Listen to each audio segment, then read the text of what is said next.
우리 함께 성경 봉독하도록 하겠습니다. 함께 나눌 하나님의 말씀 고린도후서 4장 7절부터 11절까지의 말씀입니다. 고린도후서 4장 7절부터 11절까지의 말씀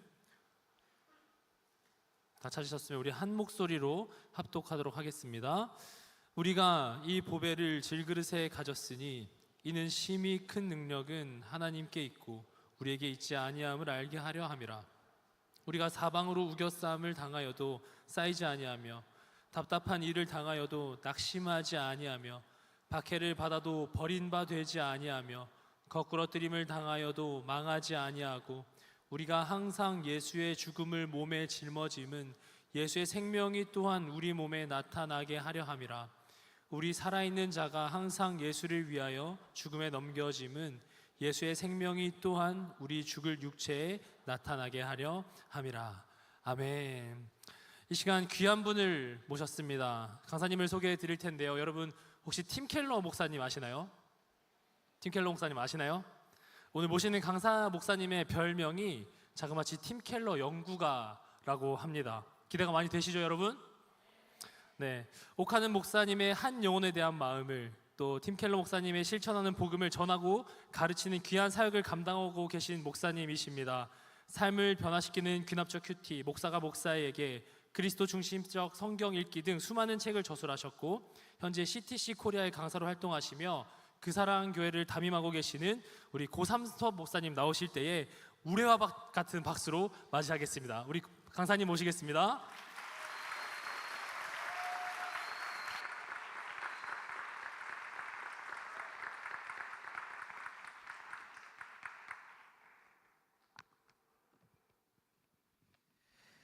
네, 반갑습니다. 지금 제가 듣기로 아침부터 계속 말씀 들었다고 안 힘드세요? 괜찮으십니까? 제가 7번 이 말씀이 있는 걸 보고 그 스피릿에 너무 놀랐습니다. 그래서 하여튼 오늘 이 한 주가 하나님 말씀이 우리의 영혼 깊이 좀 쏟아지는, 그래서 정말 삶이 변화되는 그런 시간이 좀 되었으면 좋겠습니다. 제가 그 PPT를 준비했는데요. 좀 띄워주시면. 네, 복음과 정체성에 대해서 좀 말씀을 좀 나눌 텐데, 인생에서 가장 중요한 질문, 가장 기초적인 질문이 있다면 나는 누구인가? 라는 질문이죠. 저는 초등학교 2학년 때쯤 화장실에 갔는데 갑자기 그런 생각이 들었어요. 나는 누구인가 하는 생각이 들었습니다. 근데 거기까지 질문했으면 괜찮은데 왜 나는 나지? 이렇게 생각했어요. 왜 나는 나지? 지금 생각하는 나는 뭐지? 왜 나는 나가 되지? 나는 나지? 이렇게 계속 생각하면 어떻게 되냐면 미궁에 빠집니다. 내가 누군지를 모르겠어요. 그래서 주체적인 내가 객관화됩니다. 왜 나는 나지? 나는 뭐지? 이렇게 얘기하면 그럼 무서워져요, 갑자기. 그러다가 생각에서 딱 벗어나면 아, 여기 우리 집이지, 나 고상섭이지, 우리 엄마 있지, 우리 아빠 있지, 그러면서 안정감을 얻고 이랬습니다. 그래서 그 생각하기가 무서웠어요, 화장실만 가면. 근데 나중에 알았습니다. 대학을 가서 철학 개론 같은 걸 보면 철학할 때의 질문이 뭐죠? 나는 누구인가라는 질문이 첫 번째 질문인데 그거를 무한 반복이라고 그래요. 내가 누구인지에 대해서 이제 생각하려고 그러면 나는 누구인가라고 할 때 조사를 당하는 내가 있고 조사를 하는 내가 있습니다. 그러니까 나는 누구인가? 그러면 조사하는 내가 납니까? 조사를 당하는 내가 나요? 그러면 조사하는 나는 또 누가 조사해야 돼? 그래서 나는 누구인가라는 질문을 던질수록 인간은 답을 찾지 못하는 거예요. 내가 누구인지를 알지 못하거든요. 그래서 사람들은 태어날 때 왜 태어나는지를 모르고 태어납니다.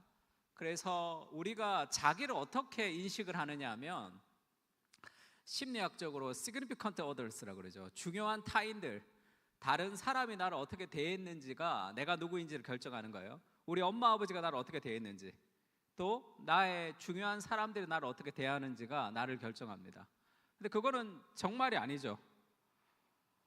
그래서 대부분의 사람들은 자기를 어떻게 위치를 정하냐 하면 내가 누구인지를 알지 못하니까 대부분 비교와 재능을 통해서 내가 누구인지를 파악하는 거예요. 그러니까 나 누구보다 이거 잘하지, 나 이거 못하지, 그렇게 해서 늘 비교의 대상을 통해서 자신의 위치를 파악합니다. 왜냐하면 내가 누구인지를 알지 못하거든요.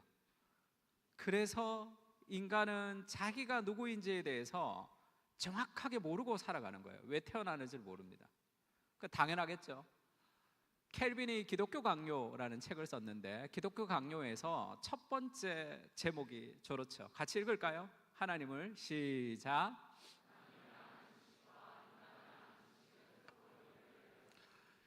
하나님을 아는 지식과 인간을 아는 지식은 연결되어 있습니다.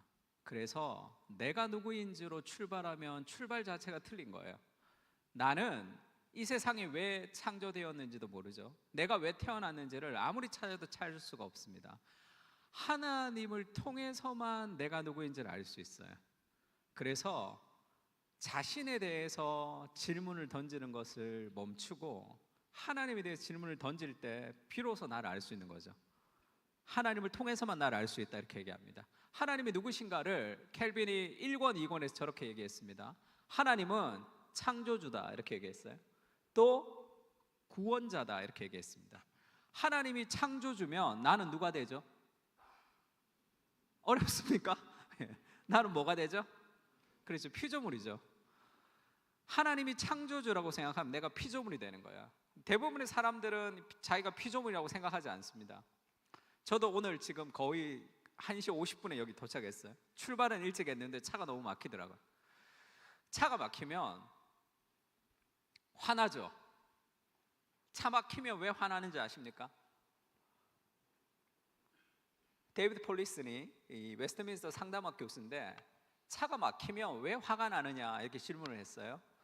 차가 막힐 때 화가 나는 이유는 세상이 내 마음대로 되지 않기 때문이죠. 나만 바쁩니까? 그 사람들도 바쁘겠죠.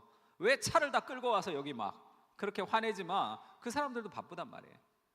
세상이 내 마음대로 되지 않기 때문에 화가 나는 거죠. 그럼 그 순간에 내가 누구의 위치에 있는 거예요? 하나님의 위치에 있다.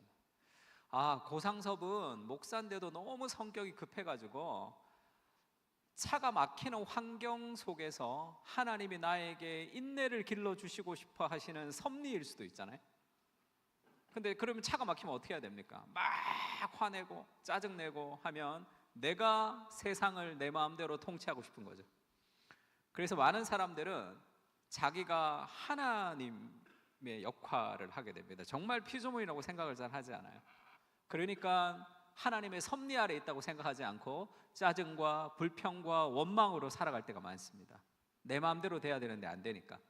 두 번째는 하나님이 구원자이시면 우리는 뭐가 되죠? 이 더 어렵습니까? 네. 하나님이 구원자이시면 우리는 그렇죠, 죄인이 되죠. 내가 죄인이라는 인식, 그것이 신앙의 출발이에요. 근데 사람들은 그렇게 생각하지 않습니다. 내가 죄인이고 나는 형편없고 나는 쓰레기야 이렇게 생각하면 어떻게 돼요? 살 소망이 없어지잖아요. 그래서 사람들은 내가 누군지를 모르기 때문에 나는 괜찮은 사람이 되고 싶어 하는 거예요. 그래서 우리를 헷갈리게 하는 거는 이 자존감, 이런 책들을 보면 막 자존감을 높여야 된다 이렇게 많이 얘기하죠. 자존감을 높여야 된다. 그래서 그들이 생각하는 자존감은 이제 그런 얘기 들어봤어요. 자기 효능감이 있어야 되고 자기 조절감이 있어야 되고 자기 안정감이 있어야 된다 이렇게 얘기합니다. 자기 효능감이 뭐예요? 내가 괜찮은 사람이라는 인식이에요. 그래서 우리가 이제 세상으로부터 듣는 유튜브를 틀거나 책을 볼 때 나오는 자존감의 정의는 성경하고 좀 다릅니다. 그때 자존감의 정의는 내가 나를 볼 때 어떤지가 중요한 거예요. 내가 나를 볼 때 어떤지 사실 중요하지 않습니다. 하나님 앞에 내가 누군가가 중요한데 내가 나를 볼 때 어떤 느낌이 드는가, 그걸 굉장히 중요하게 생각하죠. 자기 효능감은 내가 뭔가를 잘 해야 돼요. 그래서 아침에 일어나면 이불을 개라, 청소를 해라. 그래서 작은 것부터 실천을 하면서 자기가 효능감이 있다는 것을 느낄 때 자존감이 높아진다 이렇게 얘기합니다. 근데 만약에 그게 자존감이라면 문제가 뭐가 되냐면 잘 못할 때가 있잖아요. 그럼 늘 무너져요. 늘 잘해야 돼, 뭐를. 그래서 자존감 수업을 쓰신 교수님도 그런 얘기 하시더라고요. 자기가 자존감 수업을 썼는데 베스트셀러 1등을 했대요. 자존감이 100점이었대. 해리포터가 나왔대. 그 다음 자존감이 뭐 75점으로 떨어졌다 그러더라고요. 그러니까 농담이지만 만약에 그게 자존감이라면 늘 뭘 잘해야 된다고요. 늘 청소해야 되고, 늘 아침에 일어나면 이불 개야 되고, 그 이불 못 개면 또 열등감 속에 빠진단 말이에요. 그래서 자기가 생각할 때 내가 어떤 존재인지를 파악하는 거, 그거는 우리를 늘 열등감 속에 빠지게 할 수 있습니다. 내가 뭘 잘해야 되니까. 저는 부목사를 이 강남에 있는 아주 큰 대형 교회에서 부목사를 했습니다. 그러니까 이제 교환학생으로 오는 친구들이 많았어요. 그러면 그 하버드 대학에서 이제 오는 친구들이 있었습니다. 그러면 공통적인 특징을 알았어요. 제가 한국 사람들이 이제 하버드에서 이렇게 교환학생으로 와서 이렇게 한국에 있는 사람들을 만나서 깊이 대화를 해보면 공통적인 요소가 있는데 그게 열등감입니다. 희한하죠? 왜 좋은 성적을 받아서 좋은 학교 갔는데 열등감을 가지느냐 하면 아이비리그를 다니는 학생들 중에 60% 이상이 정신과 치료를 받는다는 그런 보고가 있습니다. 왜냐하면 고등학교 때 내가 잘했거든요. 내가 공부를 잘하는 것으로 정체성을 만들었단 말이에요. 근데 학교를 가보니까 나보다 잘하는 사람이 너무 많은 거야. 그러니까 그 속에서 자기가 누구인지에 대한 열등감이 빠져 있죠. 또 하버드 같은 데 가면 교수님들이 어떻게 가르칩니까? 인간의 독한 감정을 끌어올리죠. 그래서 엄청난 양을 내줍니다. 그래서 막 허덕이면서 공부해서 그것을 따라오게 하는 거죠. 그러니까 거기에 가서 느끼는 게 뭐냐면 대부분 열등감이에요. 나는 이 학교 올 사람이 아니야. 왜 그러냐면 우리가 비교와 재능을 통해서 자기의 효능감을 높이려고 하면 뭐든지 내가 다 1등 해야 되잖아요. 근데 그런 사람이 어디 있습니까? 그러니까 늘 열등감 속에 있는 거예요.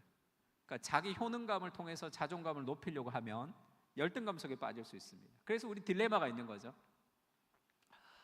그래서 많은 그리스도인들이 이 딜레마에 빠져 있습니다. 나를 좋게 생각해야 되는지, 나를 뭐 죄인으로 생각해야 되는지, 그런 것 속에서 헷갈린단 말이에요. 난 죄인이라고 얘기하는데 또 자기 자신에 대해서 또 좋게 생각하라고 그러니까 그런 헷갈리는 요소들이 많이 있습니다.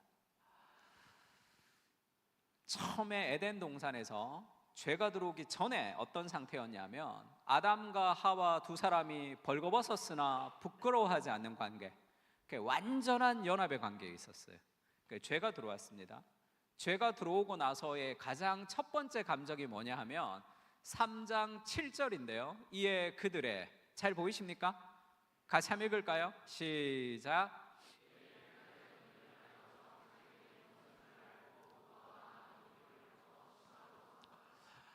죄가 들어왔습니다. 그리고 나서 인간이 느끼는 최초의 감정이 뭐죠? 수치심이죠. 부끄러움.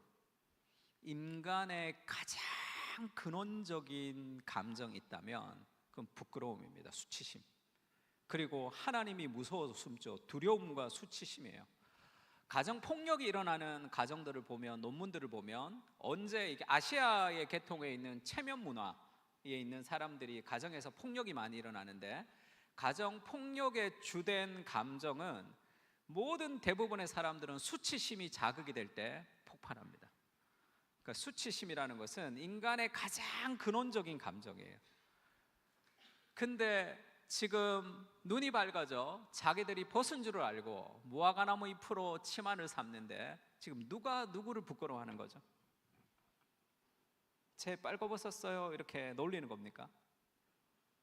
죄가 들어오고 나서의 최초의 감정, 내가 나를 볼 때 부끄러움을 느끼는 거, 그것이 인간의 본성입니다.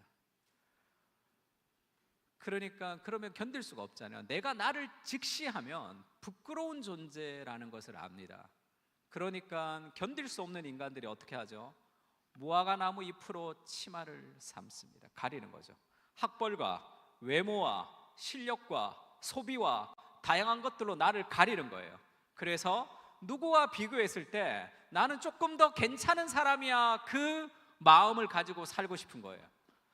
근데 누군가가 나를 비난하잖아요. 그럼 폭발하죠. 왜냐하면 나는 좀 괜찮은 사람으로 살고 싶은데, 그러니까 나는 이 정도 되는 사람이라고 막 가렸는데 누군가가 나를 공격한단 말이에요. 나는 이 정도 되는데 나를 이 정도로 취급해. 그것도 이 정도 되는 인간이. 그러면 화가 나죠. 인간 스스로 자기의 자존감을 높일 수가 없는 거죠. 왜냐하면 우리는 근본 자기 자신을 부끄러워하는 존재로, 그것이 죄의 본질이에요. 우리가 죄인이다라고 얘기할 때 내가 나를 볼 때 부끄러워하는 존재가 되는 거예요. 나는 아무것도 할 수 없습니다. 나는 인간 쓰레기입니다. 그렇게 고백하는 것이, 그것이 성경이 우리에게 말하는 인간의 본질입니다. 그러니까 사도 바울이 자기 자신을 그렇게 얘기하죠. 나는 죄인 중에 괴수다, 그렇게 얘기하고. 그 죄인 중에 첫 번째라는 거예요. 저는 괴수라는 말이 제가 청년 때는 괴물인 줄 알았어요. 괴수하면 첫 번째라는 겁니다. 하나님이 죄인들 다 줄을 세워요. 그러면 성폭행했던 사람도 있고, 그 다음에 사람들을 죽였던 살인자도 있고, 다 줄 서는데 바울이 더 죄인이라는 거예요. 첫 번째라는 거예요. 사람이 자기가 죄인이라고 생각하면 어떻게 되냐요? 나는 인간 말종이에요. 나는 쓰레기예요. 저는 죄인입니다라고, 그 죄인 중에 괴수다라고 자기 자신을 인식하게 되면 절망과 우울과 좌절과 자살에 이르게 됩니다. 그게 자기의 정체성이니까. 그런데 바울은 나는 죄인 중에 괴수입니다라고 고백하는데 절망과 우울과 좌절에 이르지가 않죠. 그게 왜 그러냐? 복음 때문인데. 우리 팀켈러 목사님이 저렇게 얘기했는데 같이 한번 읽을까요? 복음의 능력은? 시작.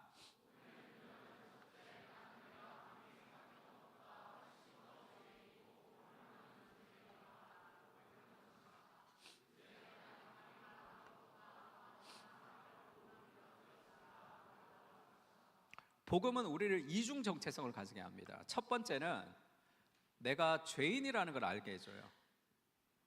내가 생각했던 것보다 더 큰 죄인이라는 걸 깨닫게 해줍니다. 동시에 내가 정말로 사랑받는 존재라는 것도 알게 해줘요. 그 십자가를 잘 생각해 보세요.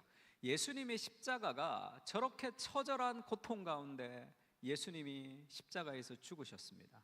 그럼 뭐가 떠오르냐 하면, 내 죄가 얼마나 크면, 내가 얼마나 큰 죄인이면 하나님의 아들이 저렇게 십자가에서 처절하게 죽어야 되냐라는 죄인됨을 깨달아요. 근데 동시에 나를 얼마나 사랑하면 저 고통을 감당하실까? 내가 죄인이었다가 회개하고 사랑받는 존재가 되는 게 아닙니다. 내가 죄인이라는 걸 깨닫는 깊이만큼 너무 큰 사랑을 동시에 깨닫는 거예요.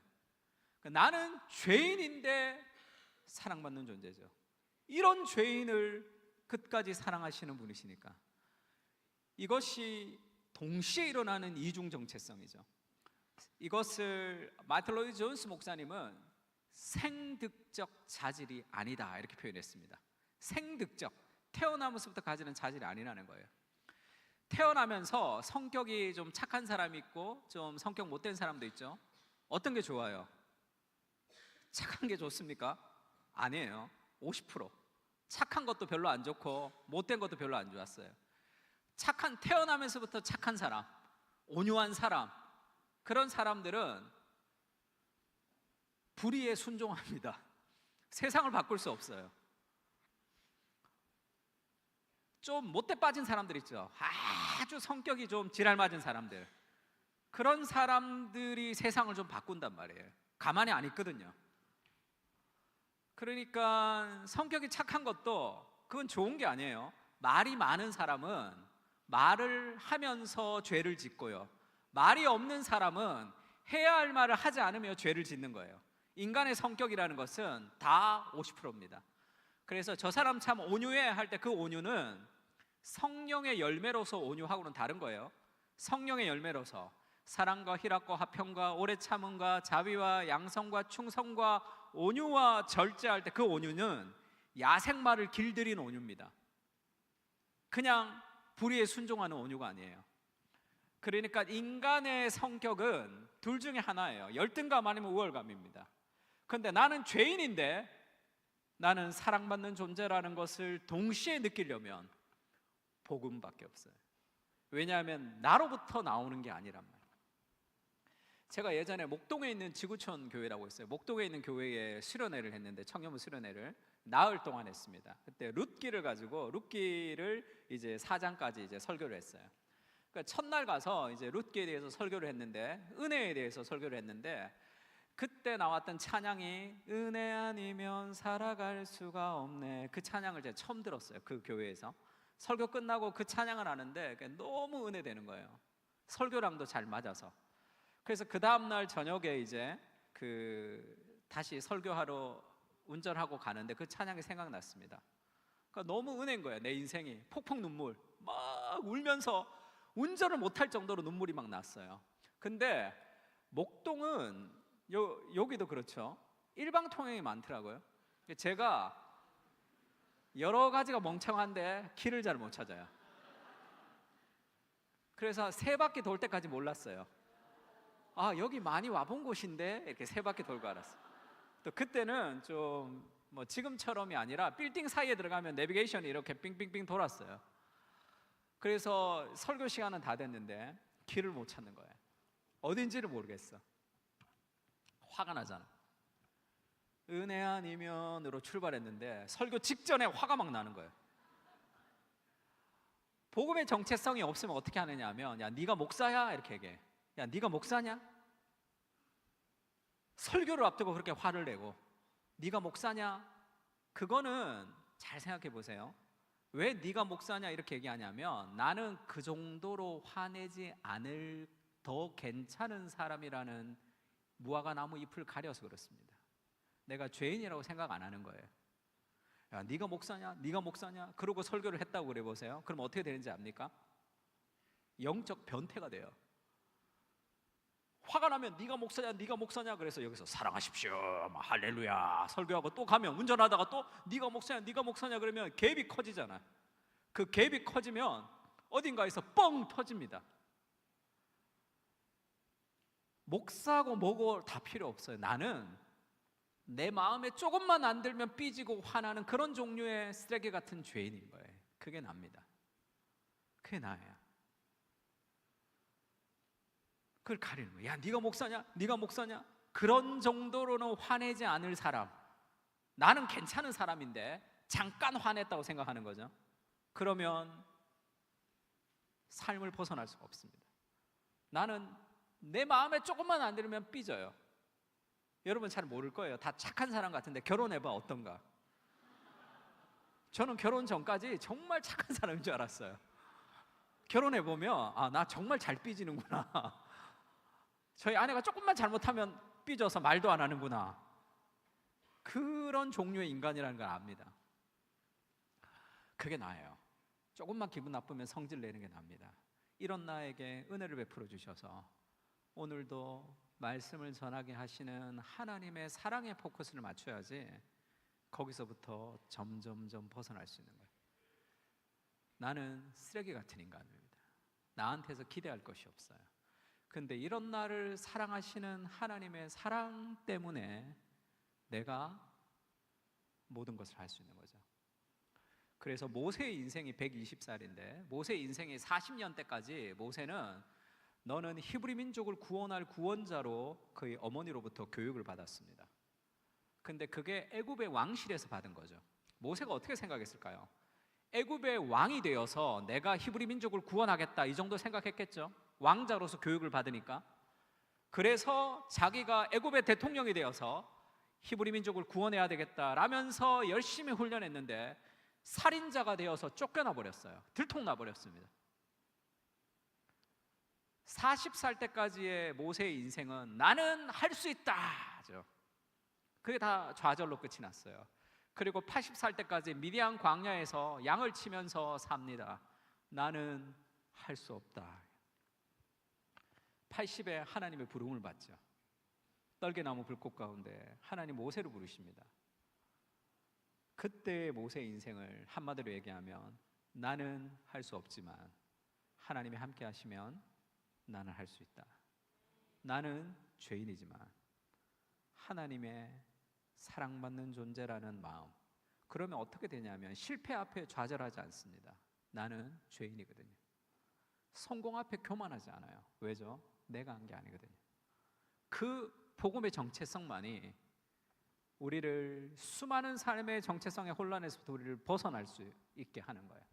그래서 팀켈러의 갈라디아서에는 이런 말씀이 있습니다. 같이 한번 읽을까요? 시작.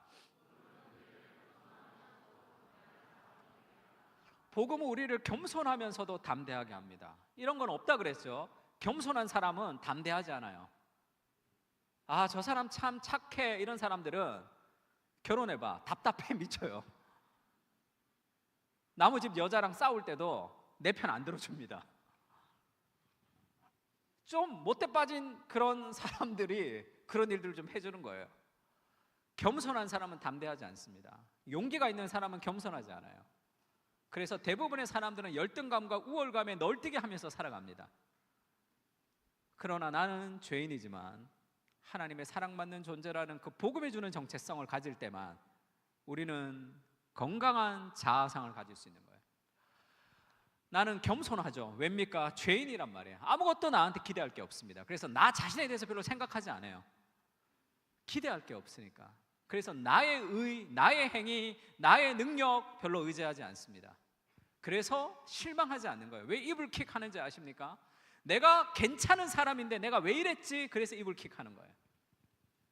왜 자기 자신에게 실망하는지 아십니까? 나는 괜찮은 사람인데 내가 잘못했다고 생각하는 거예요. 자기를 너무 높이는 거예요. 겸손은 존재의 양식이죠. 죄인됨이라는. 목사님, 제가 요즘 너무 교만해졌습니다. 겸손하기 위해서 기도해 주세요. 이런 사람들 많죠. 왜 그렇게 얘기하는지 알아요? 교만해서 그렇습니다.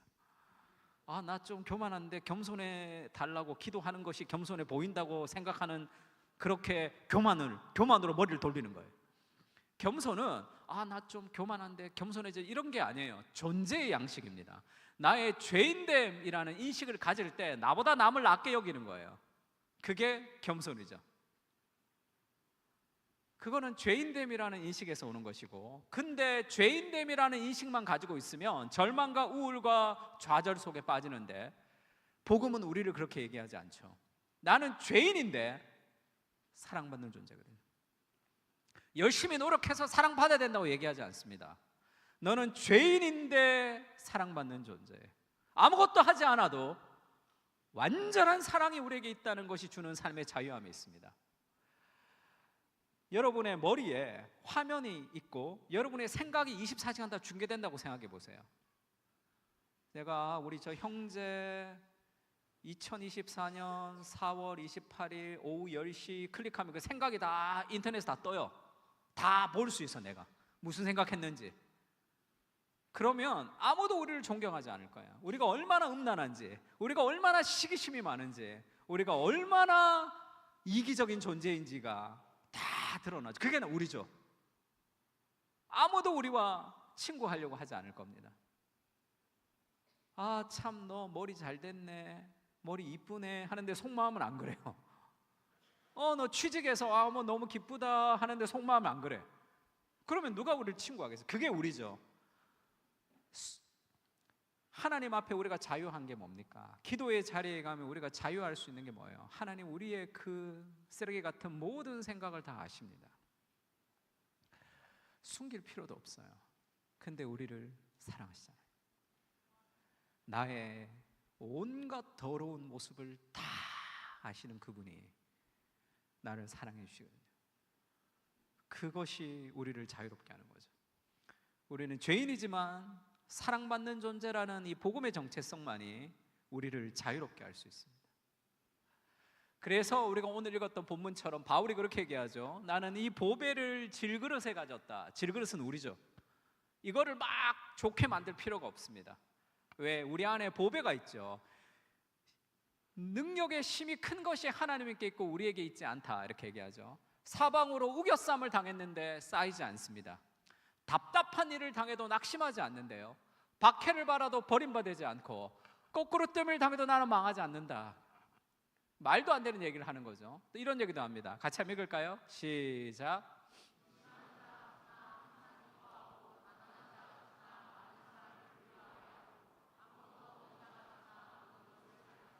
말이 안 되죠. 근심한데 기뻐한대요. 가난한데 부유한데, 아무것도 없는데 모든 것을 가졌습니다. 나는 약한데 곧 강함이라, 이렇게 얘기하죠. 복음의 비밀이죠. 복음은 너는 죄인이다, 그것을 그대로 인정하게 합니다. 그러나 너는 사랑받는 존재다. 그래서 나는 아무것도 할 수 없지만 하나님이 너를 통해서 모든 것을 할 수 있다. 그 삶에 완전한 자유와 능력이 생기는 거예요. 그래서 실패 앞에 좌절하지 않습니다.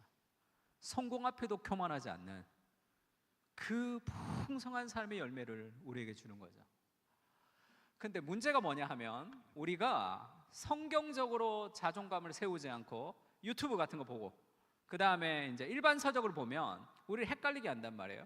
일반 서적을 볼 때는 세 가지 기준이 있어야 됩니다. 첫 번째는 하나님이 주시는 일반 은총이 있죠. 우리가 받아들일 수 있는 일반 은총을 받아들이고, 그리고 우리가 성경적으로 거부해야 되는 잘못된 메시지들을 거부해야 되고, 우리가 세례를 줘서 바꿔야 될 것을 바꾸면서 적용할 수 있으면 돼요. 그래서 일반 서적은 성경이랑 다르니까 안 봐, 이원론도 안 되죠. 그것을 받아들일 거, 그리고 우리가 받지 말아야 될 거, 그리고 우리가 바꿔서 적용해야 될 것, 이 세 가지 개념을 가지고 일반 서적을 보는 것이 좋습니다. 프란시스 셰퍼가 그런 얘기했어요. 르네상스 시대의 그림은 하나님을 인간으로 만들었어요. 그것은 인간 중심 시대죠. 그래서 뭐 천지창조 같은 거 보면 하나님이랑 아담이랑 똑같은 인간으로 그려져 있죠. 그거는 하나님을 좀 이렇게 인간화시키는, 자기의 신앙으로는 받아들이지 못하는 것이다, 이렇게 얘기합니다. 하나님에 대한 모독, 그렇게 생각하는 거예요. 하나님을 인간으로 만들고 인간을 더 높이는 거니까. 그럼에도 불구하고 하나님을 인간으로 묘사한 신학은 거부하지만, 하나님을 인간으로 그린 그 곡선의 아름다움은 하나님의 아름다움이다, 이렇게 얘기했습니다. 세상에 있는 모든 아름다움은 하나님의 아름다움의 반영이죠. 일반 은총의 반영입니다. 그러니까 그 critical enjoyment라 그래요. 비판적으로 향유할 수 있으면 좋죠. 그러면 자존감 수업 같은 책은 참 좋습니다. 여러 가지를 많이 배울 수 있어요. 근데 한 가지 우리가 그대로 받아들이지 말아야 될 것이 뭐냐면, 자존감을 높이기 위해서 해야 되는 자존감의 정의가 성경적이지 않은 거예요. 그 자존감의 정의가 뭐라고 했습니까? 내가 나를 생각할 때 어떤 존재인가, 그것을 자존감이라고 생각하는 거예요. 틀렸습니다. 내가 나를 어떻게 생각하는지 중요하지 않아요. 내가 나를 어떤 식으로 생각해야 되냐면, 인간은 근본 부끄러운 존재이기 때문에 내가 아무리 나를 괜찮게 생각해도 알아요, 자기가 부끄러운 존재라는 걸. 그래서 열심히 노력하지만 어느 순간 좌절하는 날이 있습니다. 캄캄한 밤에 불 꺼놓고 펑펑 우는 날이 있다고. 내가 어떤 존재, 아무리 사람들에게 칭찬을 받아도, 그 연예인들이 왜 그렇게 삶에서 이 업앤다운이 심합니까? 박수를 받고 사람들에게 환호를 받고 근본 홀로 있는 그 시간에 진정한 자기 자신을 대면하기가 쉽지가 않은 거죠. 그래서 세상에 말하는 자존감의 핵심은 내가 어떻게 나를 바라보는가, 그건 정확하지 않다 그랬어요. 그래서 저렇게 얘기합니다. 나를 사랑하는 법을 배우라, 이렇게 얘기해요. Love yourself. BTS 아미들 있습니까? 죄송합니다. Love yourself는 좋은 말이지만 그게 100% 성경적이지 않은 거예요. 내가 나를 사랑하는 거, 그게 안 된단 말이에요. 우리 교회도 아미가 있어요. 근데 그 자매가 원래는 아미가 아니었대. 아미도 막 열심히 노력해야 아미가 되나 봐. 그래서 복음이 아니죠. 복음은 아닙니다. 행위 구원. 그래서 아미가 아니었어요, 그때는. 그러다가 걔가 활동을 열심히 해서 아미가 된 거예요. 그래서 제가 아미가 됐는지 안 됐는지를 몰라가지고 그날 식사하다가 저 멀리 가 있을 때 자매 보고, 자매 아미야? 이렇게 물었어요. 그러니까 목사님 저 아미예요, 이렇게 얘기한 거예요. 옆에 있는 집사님이 아미인 줄 안 거예요. 너무 걱정이 돼서 우리 자매 암인데 어떡하냐고 그러더라고요. 러브 요셀프 너무 좋지만 자기가 스스로 자기를 사랑할 수 없는 존재라는 걸 알아야 돼요. 그래서 내가 나를 사랑하려고 노력하면 삶에 늘 열등감 속에 살아갈 수밖에 없습니다. 그래서 힘들 때 자기 자신에게 꽃다발을 주고 안아주라는 거예요. 수고했어 상서봐. 근데 그 정도로 위로가 되는 일만 있으면 얼마나 좋겠습니까? 삶의 좌절을 겪었는데 꽃다발 줘봐 어떤가? 더 성질나요. 내가 나를 포기하고 싶은데 위로한다고 되냐고. 내 자신에게 실망할 때가 많은데. 팀 켈러 목사님이 그렇게 복음 안에서 발견한 참된 자유라는 책이 있습니다. 성경은 자기를 사랑하라 이런 말 성경에 있나요? 아무리 찾아봐도 자기 자신을 사랑하라 이런 말 없습니다. 성경 뭐라고 얘기하죠? 자기를 부인하라고 얘기하죠. deny. 자기를 부인하는 거. 그 자기를 부인하는 게 도대체 뭐냐 할 때 복음 안에서 발견한 참된 자유라는 책이 있습니다. 소책자인데 꼭 한번 읽어보세요. 원래 제목이 The Freedom of Self-Forgetfulness예요. 자기를 망각하는 자유입니다. 자기를 부인하는 단계 중에 한 가지는 자기를 망각하는 거예요. 건강한 자아상을 가진 사람은 자기를 어떻게 생각하냐 하면 네 번째 발가락 정도로 생각하는 거예요. 오늘 네 번째 발가락 생각한 사람 있습니까? 여기 올 때까지? 있는 듯 없는 듯. 그게 건강한 자아예요. 네 번째 발가락을 생각한 사람이 있다면 왜 생각하죠? 상처가 나서 그래요. 네 번째 발가락. 왜 그죠? 상처가 나면 생각하는 거예요. 그러니까 나를 사랑하고 싶고 나를 위로하고 싶고 나 자신이 뭐가 좋아하는지 내가 어떻게 살고 싶은지 그거는 자기 자신에 대한 뭔가 할 수 있다라는 착각, 행위구원이죠. 나는 아무것도 할 수 없는 존재입니다. 그러나 하나님의 사랑으로 모든 것을 할 수 있는 존재죠. 건강한 자아는 자기 자신에 대해서 별로 생각하지 않습니다. 그게 건강한 거예요. 하나님과 이웃을 생각하죠. 하나님을 생각하면 내가 어떤 존재인지가 복음 안에서 나에 대한 진정한 자유가 있는 거죠. 죄인이지만 사랑받는 존재입니다. 그래서 저런 얘기가 나오는데 정말 겸손한 사람을 만났을 때는 그 사람들에게 공통적으로 발견되는 점이 스스로 겸손하다, 교만하다는 생각을 잘 안 한다는 거예요. 사실 그렇다고 자신은 아무것도 아니라고 말하는 것도 아니래요. 사실 지나치게 자신에게 몰두해 있는 사람은 계속 그렇게 말합니다. 자기 자신에게 집중되어 있는 사람은 자기를 굉장히 대단하게 얘기하거나 아니면 아무것도 아니라고 얘기해요. 목사님 겸손하게 기도해 주세요 이런 얘기 한다고요. 겸손해 보이려고. 그러니까 자기를 지나치게 아니라고도 하지 않습니다. 있는 그대로를 드러내줄 수 있어요.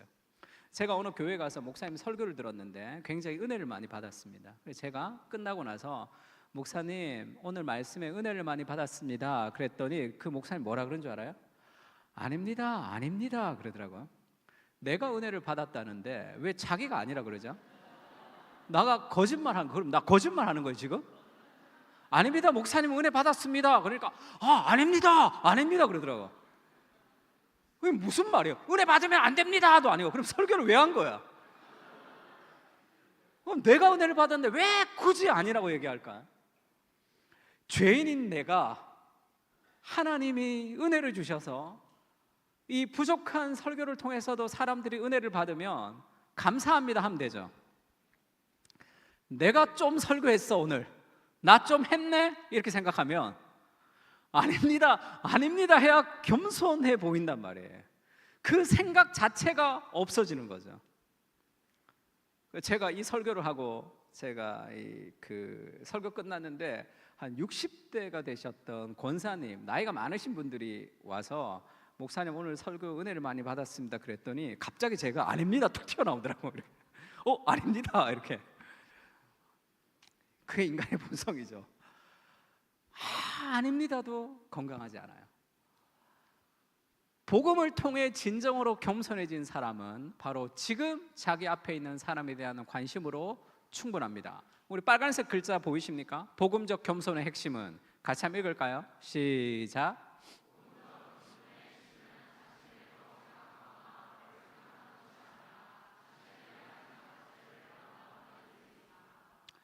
복음적 겸손의 핵심은 자기를 더 생각하거나 자기를 덜 생각하는 게 아니라 자기 자신에 대한 생각 자체를 덜 하는 겁니다. 네 번째 발가락 같이. 그게 건강한 자아거든요. 그 바울이 그렇게 얘기합니다. 너희에게나 다른 사람에게나 판단받는 것이 내게 작은 일이라. 딴 사람들이 나를 어떻게 생각하는지 그게 그렇게 중요하지 않다. 일반 서적에도 그렇게 얘기하죠. 야, 남들이 너한테 얘기하는 거 신경 쓰지 마. 네가 너한테 떳떳하면 돼. 이렇게 얘기합니다. 근데 그거는 말이 안 되죠. 내가 나한테 떳떳할 수 없어서 힘든 거죠. 내가 나를 볼 때 실망스러워서 힘들단 말이에요. 복음이 주는 자유가 뭡니까? 내가 나를 포기하고 싶을 때가 있죠. 그때 많은 사람들은 내가 나를 포기하면 내 인생이 끝이라고 생각합니다. 그렇지가 않아요.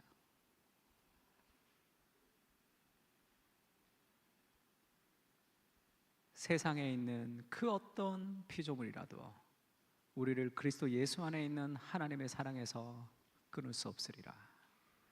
내가 나를 포기해도 나를 포기하지 않는 분이 있다는 것을 알아야 돼.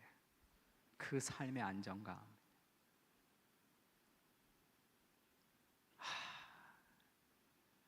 나는 개척이 아닌가 봐. 나는 도저히 목회를 더 이상은 할 수 없구나. 그런 마음이 들 때가 있습니다. 그러면 끝이라고 생각하는 거예요. 내가 나를 포기했기 때문에. 근데 끝이 아닙니다. 하나님이 나를 포기하지 않으면 내 인생은 하나님이 원하시는 그 자리까지 하나님이 인도하시는 거예요. 그 안정감이 복음 안에 있는 거죠. 다른 사람에게나 너희에게나 판단받는 것은 매우 작은 것이다. 근데 그거는 일반 서적에도 얘기하는 거예요. 복음은 한 단계 더 나갑니다. 바울이 뭐라 그러죠? 빨간색 같이 읽을까요? 시작. 나도 나를 판단하지 아니하노니. 왜 절망과 우울과 좌절과 이불킥을 하는 거죠? 내가 나를 판단하기 때문에 그래요. 아, 왜 그랬냐? 멍청한 놈아. 내가 나를 판단하는 판단은 정확하지가 않습니다. 나 안 될 거야. 나는 망할 거야. 그게 진리가 아니잖아요. 하나님이 판단하는 나. 내가 나를 판단하는 판단으로부터 자유해야 돼. 우리가 늘 열등감 속에 살아가는 이유는 내가 나를 판단하는 판단으로부터 자유하지 못하기 때문이죠. 그러면 내가 나를 판단하지 않는 게 뭐냐? 아사다마오가 있고 김연아 선수가 있다고 생각해 봅시다. 우리가 아사다마오예요. 김연아였으면 좋겠지만 제가 트리플 엑셀을 3번 해서 엄청나게 좋은 점수로 1등을 했습니다. 근데 내 뒤가 김연아예요. 김연아가 더 아름답게 연기를 잘하네요. 복음적 정체성이 없는 사람은 어떻게 얘기합니까? 실수해라, 실수해라 그렇게 얘기하겠죠. 걔가 실수해야 내가 잘 되니까. 복음적 정체성이 있는 사람은 김연아가 연기하는 연기의 아름다움은 하나님의 아름다움의 반영이죠. 세상에 있는 모든 아름다움은 하나님의 아름다움의 반영입니다. 복음적 정체성은 야, 너 정말 잘한다. 그걸 기뻐할 수 있어요. 그 하나님의 아름다움을 누릴 수가 있습니다. 그때 연합할 수 있는 거예요. 그 은혜가 주는 자유함이 있는 거죠. 나에게 붙들려 있으면 제가 잘못하고 내가 잘해야 되고 그 생각을 벗어날 수가 없죠. 4번째 발가락 차 같이 한번 읽을까요? 시작. 힘들 때마다 이렇게 생각하세요. 내 자신에게 붙들려 있기 때문에 내가 나를 판단하지 않는 자유, 그것이 복음의 자유죠. 내가 나를 판단해봤자 나는 죄인입니다. 아무것도 할 수 없어요. 그러나 우리의 자신감은 어디서 옵니까? 하나님이 나를 통해서 일하신다는, 연약한 인생을 통해서. 시편 22편에 이런 말씀이 있습니다. 내 영혼아 어찌하여 낙심하며 불안해하는가? 왜 이 사람이 낙심하며 불안해할까요? 낙심되는 일이 있었겠죠. 불안한 일이 있었겠죠. 너는 하나님께 소망을 두라. 그가 나타나 도우심으로 말미암아 내 하나님을 여전히 찬송하리로다, 이렇게 얘기합니다. 시편에 보면 저런 표현이 많아요. 하나님에게 기도하는 게 아닙니다. 또 하나님이 나한테 말씀하는 것도 아니에요. 내가 나한테 말하는 거예요. 내 영혼아, 내가 나한테 말을 거는 겁니다. 하나님의 말씀을 가지고 내가 생각하는 건데, 낙심하고 불안할 때 내 영혼아 왜 낙심하니? 하나님이 함께하지 않느냐, 그렇게 얘기하는 거예요. 마틴 로이드 존스 목사님이 영적 침체에서 이것을 이렇게 얘기했습니다. 이런 영적 침체 가운데 있을 때 시편 기자처럼 자기를 다루는 법을 배워야 된다는 거예요.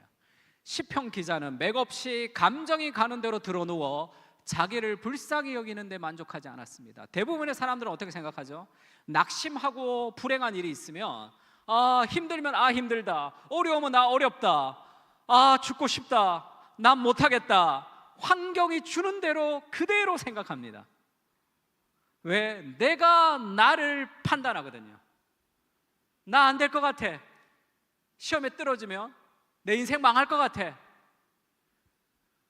자기를 환경이 주는 대로 다루는 거예요. 감정의 노예가 되는 겁니다.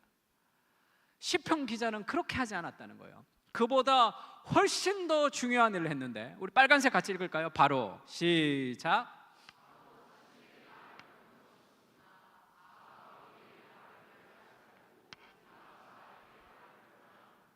그냥 환경이 주는 대로 내가 나를 판단하는 데서 끝나지 않고 하나님의 말씀을 가지고 하나님의 관점으로 나를 해석하죠. 인생은 사건이 아니에요. 어떤 일을 겪었느냐가 중요하지 않습니다. 해석에 하나님의 관점으로 인생을 해석하면 상처와 별이 되죠. 자신에게 말을 걸어야 되는 거예요. 자아가 우리에게 말을 걸게 하지 말고 우리가 자아에게 말을 걸어야 된다는 거예요. 자아가 우리에게 말을 걸죠. 아침에 일어나면 수없이 떠오르는 많은 생각들, 자아가 나한테 말을 거는 걸 그냥 믿는 거예요. 내가 나를 판단하기 때문에 그런 거죠. 자아가 나에게 말을 걸 때 그것을 믿지 말고 내가 자아에게 말을 걸어야 됩니다. 내 영혼아, 이렇게 말을 걸어야 돼요. 하나님의 말씀을 나에게 걸어줘야 됩니다. 하나님의 관점으로 나를 설득해야 되는 거예요. 우리의 생각 속에는 세 가지 생각이 있습니다. 첫 번째는 하나님이 우리에게 말씀해 주시죠. 하나님이 어떻게 말씀하시죠? 어디 지나갔더니 구름에 요한복음 3장 16절 써 있어서 찾아봤다는 간증이 있지만 그런 일은 우리에게 일어나지 않습니다. 하나님 우리에게 어떻게 얘기하시죠? 우리의 생각을 넣어주신다고. 하나님이 마귀도 우리에게 생각을 넣어주죠. 가룟 유다가 예수의 팔 마음을 유다에게 마귀가 넣었다, 이렇게 얘기하죠. 우리의 생각을 통해서 마귀가 넣어줍니다. 그러면 하나님의 생각과 마귀의 생각을 어떻게 구분할 수 있죠? 하나님은 상서봐 성경을 보거라. 마귀가 상서봐 이러면 딱 알잖아요. 마귀 순종 안 할 거잖아요. 근데 하나님의 생각과 마귀의 생각이 구분되지 않습니다. 또 누구 생각이 있죠? 내 생각이 있잖아요. 하나님의 생각, 마귀가 넣어주는 생각, 내 생각이 있어요. 우리 안에. 이 세 가지 생각은 구분이 안 돼요. 모두가 1인칭의 시점으로 떠오릅니다.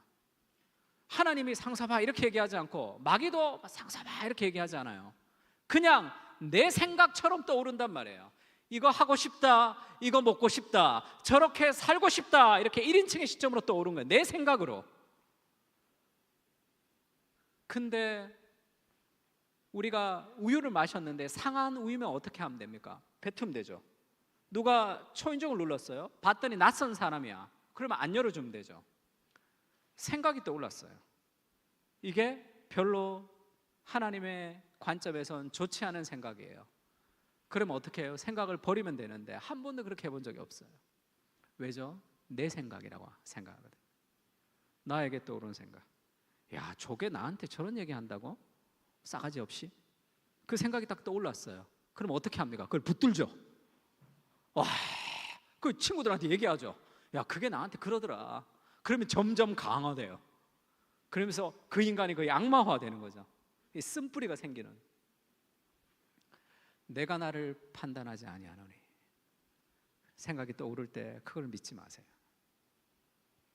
하나님의 말씀 믿는 것. 내 영혼아, 네가 왜 낙심하느냐? 하나님이 함께하지 않느냐? 사망의 음침한 골짜기를 갔습니다. 그럼 두렵죠. 사망의 음침한 골짜기를 갈지라도 두려워하지 않는 이유가 뭡니까? 멘탈을 강하게 해야 됩니까? 주께서 함께하시는 거죠.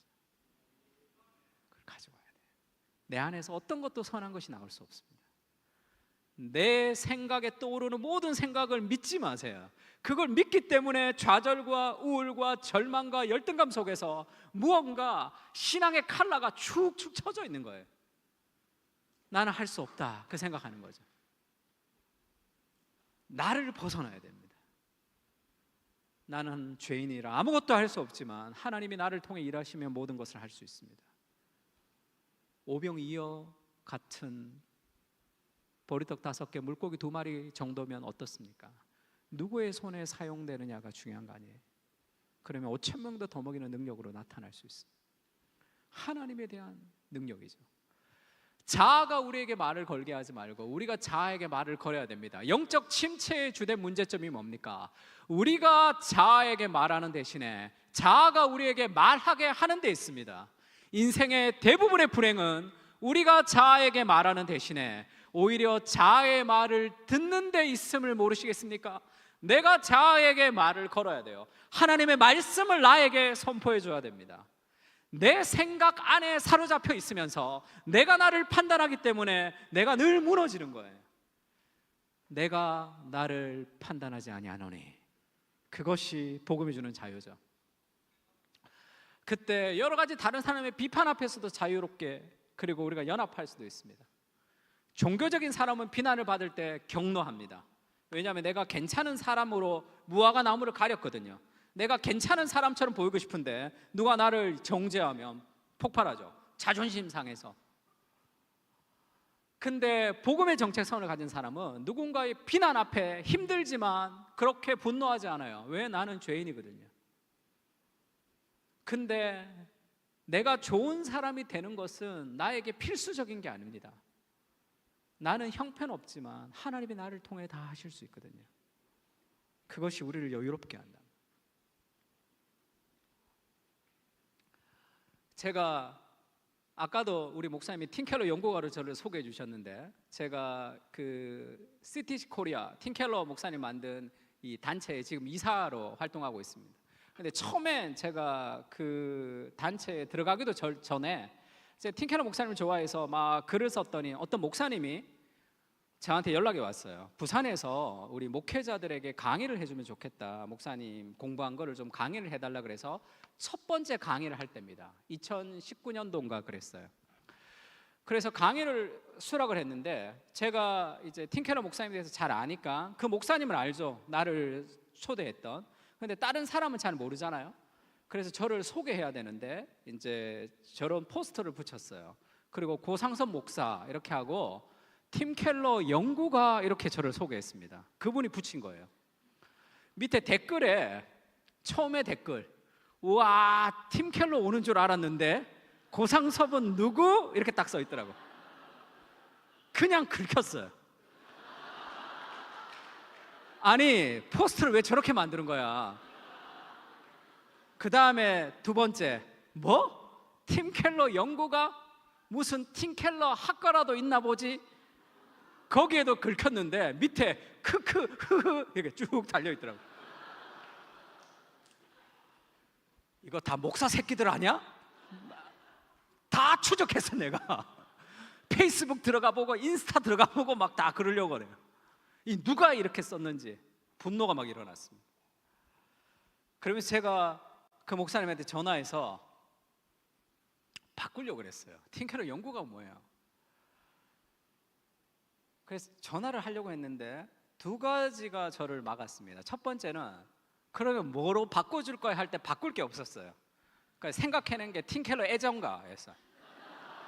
그러니까 저희 청년 중에 하나가 목사님 그게 더 야식거리하다 그러더라고요.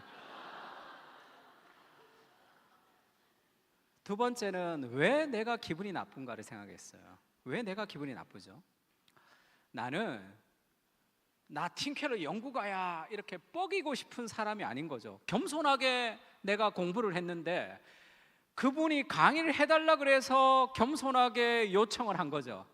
근데 나는 팀켈러 연구가라고 막 뻐기고 싶지 않은 거예요. 다시 얘기하면 나는 이 정도 되는 인간인데 팀켈러 연구가는 나를 이 정도로 보는 거죠. 내가 죄인이라고 생각하지 않는단 말이에요. 나는 이 정도 되는 괜찮은 사람인데 팀켈러 연구가라는 그 별명이 마치 내가 뭔가를 막 뻐기는 그런 종류의 사람인 것처럼 보이고 싶지 않은 거예요. 내가 희화화되고 싶지 않은 거예요. 내가 조롱당하고 싶지 않은. 왜죠? 나는 괜찮은 사람이에요. 정말 내가 죄인이라면 팀켈러 연구가면 좀 어떻습니까? 그래서 그 별명을 받아들이기로 했어요, 제가. 그래서 지금은 저 팀켈러 연구가입니다. 그래서 제가 그냥 받아들였어요. 그래서 책을 하나 썼는데 제가 그 팀켈러를 읽는 중입니다라고 저희 CTC 이사 목사님들이랑 같이 책을 썼는데 저 책은 전설 같은 책이에요. 어떤 새신자가 교회에 왔는데 그 교회 목사님이 저처럼 팀켈러 목사님을 너무 좋아했어요. 그러니까 설교 시간에 팀켈러 얘기를 많이 한 거예요. 새신자가 팀켈러 이름만 들은 거야. 그러다가 사무실에 갔더니 저 책이 있었던 거예요. 저렇게 얘기했답니다.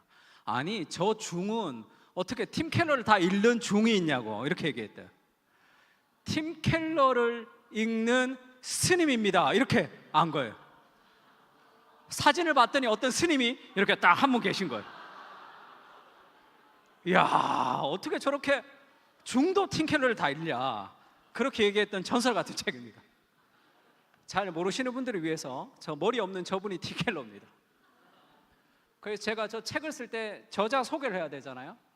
저자 소개할 때 고상선 목사 팀켈러 연구가로 제가 박았습니다. 팀켈러 연구가 뭐 어떻습니까? 팀켈러 연구한다는데 내가 괜찮은 사람이라고 생각하고 싶은 거죠. 그게 인간의 정체예요. 나는 죄인인데 하나님의 은혜가 우리를 만들어 간다면 우리는 여러 가지 비난 앞에 흔들리지 않을 수 있습니다. 저희 아들도 한번 그런 얘기 하더라고요. 예전에 팀켈러 강의 막 할 때 중학생이었어요. 지금은 저희 아들이 만으로 22살입니다. 동안이죠? 아니라고 이렇게 얘기했는데, 아 목사님 여기 정말 솔직하네요 교회가. 그래도 이거는 너무하지 않나? 네. 김관성 목사님보다 1살 어립니다. 아 이제 좀 되네. 이렇게 이제 좀 통하네.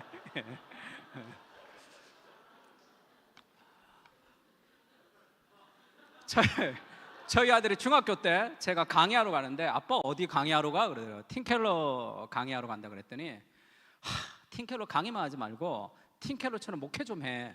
아빠 교회 교인들 몇 명이냐? 팀켈러 몇 명이냐고. 팀켈러처럼 목회도 못하면서 강의한다고 그러더라고요. 또 긁혔습니다. 제가 복음의 정체성이 없으면 어떻게 했을까요? 그래 팀켈러처럼 목회도 못하는데 무슨 강의야. 자기의 정죄하거나 아니면 이놈아 가서 돈 벌어와야 돼, 네 레고라도 사줄 거 아니야, 그렇게 둘 중에 하나겠죠. 자기 정죄와 다른 사람 향한 비판. 근데 그때 복음의 정체성이 좀 있었어요. 네 말이 맞다. 근데 아빠가 팀켈러처럼 목회를 못하지만 강의를 하는 것도 괜찮은 이유가 두 가지가 있는데, 첫 번째는 지금은 못하지만 강의하면서 팀켈러처럼 목회를 할 수도 있고, 아빠는 평생 팀켈러처럼 목회를 못한다 하더라도 아빠의 강의를 들은 누군가가 팀켈러처럼 목회를 한다면 그것도 귀한 일이다. 얘기 잘했죠? 저희 아들이 은혜를 받았는지 문 닫고 들어가면서 말도 안 된다 그러더라고요. 아브라함을 묵상했습니다. 내 사랑하는 독자 이삭을 번제로 바쳐라. 아멘! 아멘! 네. 당장 바치고 싶었다. 이삭도 그 나이 때였거든요. 그게 10몇 살에서 20살. 그 믿음 반, 사춘기 반이라고 저는 생각합니다. 같이 한번 읽을까요? 우리가 시작.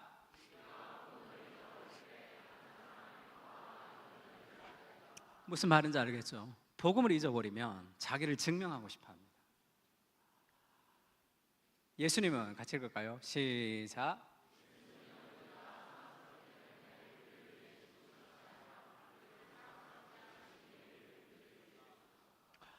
그게 복음이죠.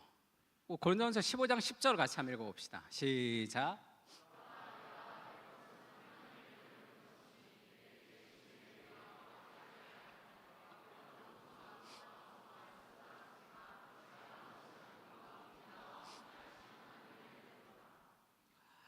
사도 바울이 그렇게 얘기합니다. 내가 다른 사도보다 더 많이 수고했다, 그렇게 얘기해요. 근데 더 많이 수고한 이유가 내가 뒤늦게 사도가 되었기 때문에 따라잡으려고 그렇게 얘기하지 않아요. 바울은 다른 사람보다 더 열심히 했습니다. 더 열심히 공부하고 더 열심히 일하고 더 열심히 사역을 했어요. 왜죠? 부족하기 때문에 그렇게 얘기하지 않아요. 하나님이 함께 하신 은혜로다, 이렇게 얘기합니다. 다시 얘기하면 여러분, 왜 열심히 공부합니까? 왜 열심히 직장생활 합니까? 세상이 말하는 정체성은 너 지금 부족해, 그렇게 얘기하죠. 부족을 통해서 열심을 이끌어내면 어떻게 되냐면 다 망합니다. 부족을 통해서 열심히 노력하면 그 목표를 도달하기 전까지 계속 그 목표가 나를 때려요. 너는 멍청한 놈이라고. 목표에 도달하면 다른 사람보다 더 괜찮은 사람이라는 교만이 우리를 무너뜨립니다. 너 부족해, 열심히 해. 제가 강남에 있는 토익 학원을 예전에 한 20년 전에 한번 다닌 적이 있는데 조금 다니다가 말았어요. 그 사람이 왜 일타 강사인지 알겠어요. 영어를 못하면 처음에 막 시켜요. 영어를 못하면, 요즘은 그렇게 얘기하면 안 되겠죠. 영어 장애인들이라 이렇게 얘기하더라고요. 그러면서 사람들의 자존심을 확 끌고 놓죠. 왜 그렇죠? 이 독한 마음을 끌어올려서 공부하게 하는 거죠. 대부분의 동기부여 영상들은 대부분 다 그렇습니다. 그것이 우리를 다 망하게 하는 거예요. 열등감 속에 살아갈 수밖에 없습니다. 바울은 당신의 열심의 동기가 무엇입니까? 부족과 결핍이 아니에요. 만족입니다. 죄인인 나를 끝까지 사랑하시는 그리스도의 은혜와 만족이 우리의 열심을 일으켜내는 거예요. 완전히 다른 삶의 방식이죠. 저는 고등학교 3학년 때까지 책을 한 권도 못 읽었어요. 정서 불안이 좀 있었습니다. 지금도 좀 있어요. 지금도 틱 불안도 있고 스트레스 받으면 손톱 물어뜯습니다. 어린 시절에는 굉장히 심했어요. 저희 아버지가 이 경상도 집안에 아주 엄한 분이셨어요. 그래서 늘 어린 시절부터 정서 불안이 심했습니다. 저희 아버지 때문에 그렇다 그랬더니 저희 아버지는 다르게 얘기하더라고요. 너는 태어날 때부터 좀 불안했다 그러더라고요. 그것도 자기 탓 아닌가? 네. 그래서 학교 가서 책을 처음부터 끝까지 한 권을 못 읽었어요. 중학교 때 이제 도서관을 가면 저는 무조건 1등으로 갑니다. 그래서 문 바로 옆자리에 앉아야 돼요. 왔다 갔다 해야 되거든요. 늦어서 안쪽 자리에 가면 숨이 막혀서 견딜 수가 없어요. 공부하러 간 게 아니라 하루의 시간을 때우러 가는 거예요. 그러니까 책을 처음부터 끝까지 한 권도 못 봤습니다. 그러니까 뭐 성적이 형편 없었죠. 지금 같았으면 어떤 판정을 받았겠죠. ADHL이나 뭐 그런 판정을 좀 받았겠죠. 그러니까 집중력이 없어요. 주의력도 없고. 고등학교 3학년 때도 마찬가지였습니다. 책을 한 권도 본 적이 없어요. 저희가 고등학교 3학년 때는 학력고사라고 수능이 아니었어요. 그래서 시험을 어떻게 봤냐면 대학과 학과를 먼저 정해놓고 그 다음에 시험을 봤습니다. 그러면 인터넷이 없던 시절이라 교무실에서 전년도 그 학력고사 석차가 있고 부모님을 모시고 와서 여기 가고 싶습니다. 그러면 안 됩니다. 막 싸우고 울고 뭐 그 선생님 바지 가랭이를 막 잡고 그런 일들이 있었어요. 근데 저보고는 선생님 그러시더라고요. 너는 부모님 모시고 오지 말아요. 전국 어디도 갈 대학이 없으니까 원하는 데 다 서준다 그러더라고요. 네가 그래서 부모님 모시고 오지 마라 그랬어요.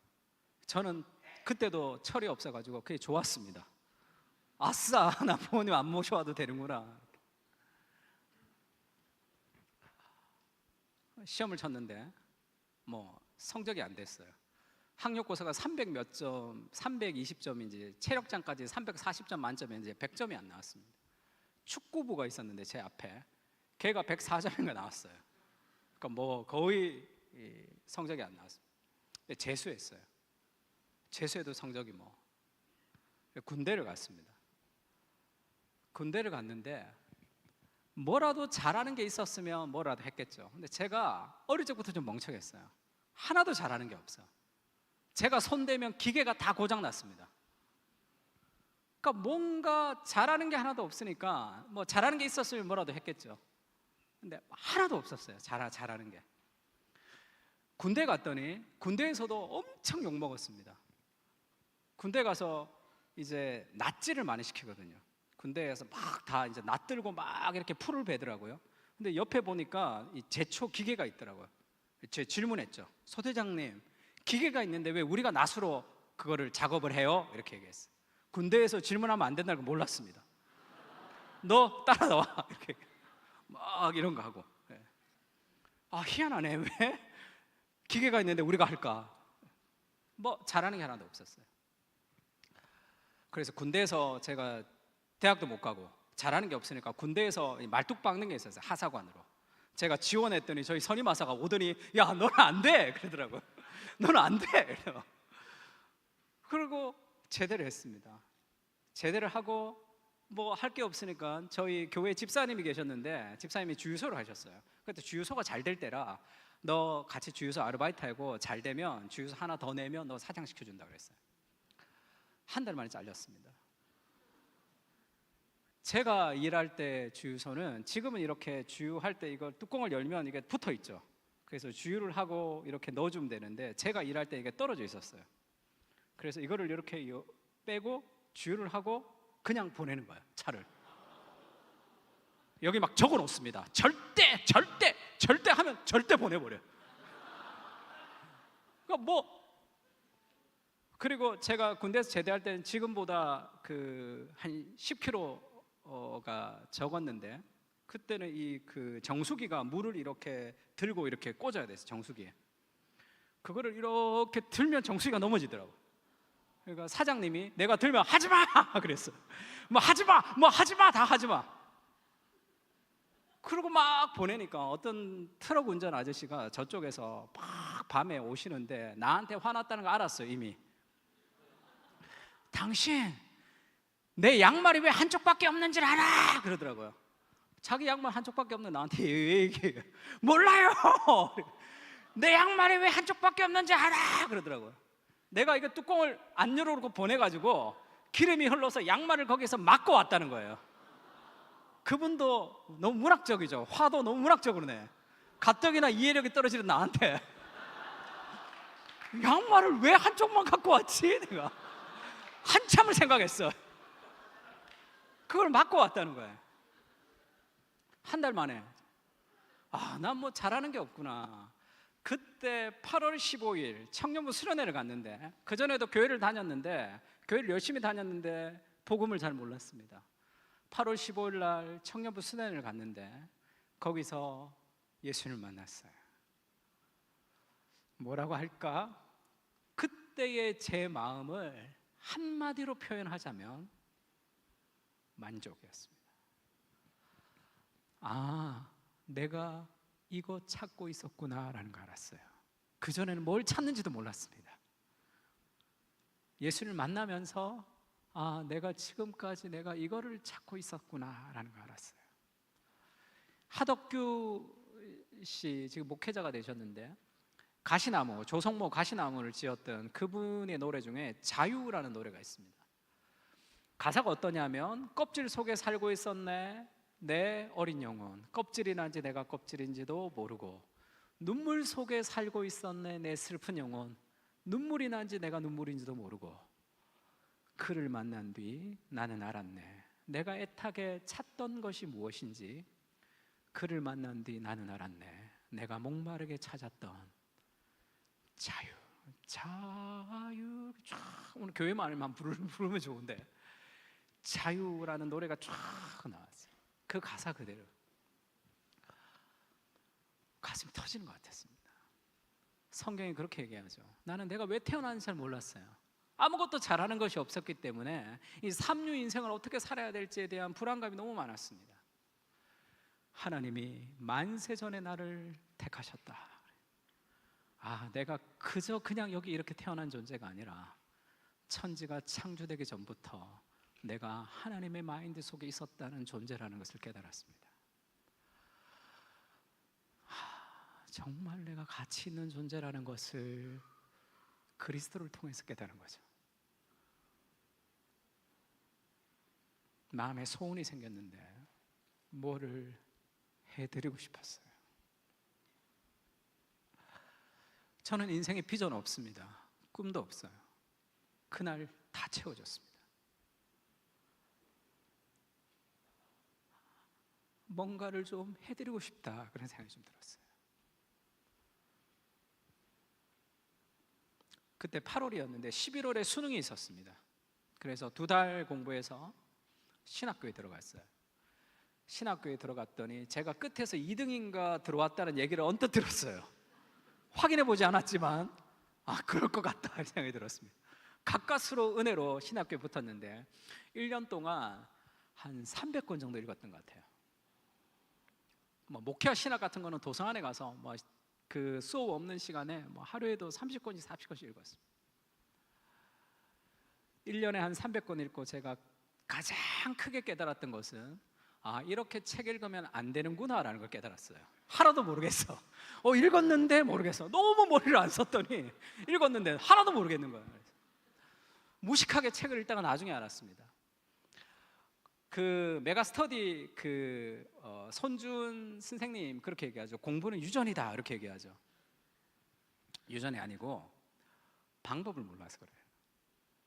자기한테 맞는 방법을 찾아서 꾸준히 하면 누구나 다 공부할 수 있습니다. 그러다가 무식하게 책을 보다가 방법을 좀 터득했어요. 제가 해마다 목회자를 위한 독서법 강의를 하는데 작년에도 했고 그저께도 했고 올해도 강의하고 왔습니다. 제가 그 강의하고 어느 날 밤에 쭉 오는데 저희 어머니가 전화가 왔어요.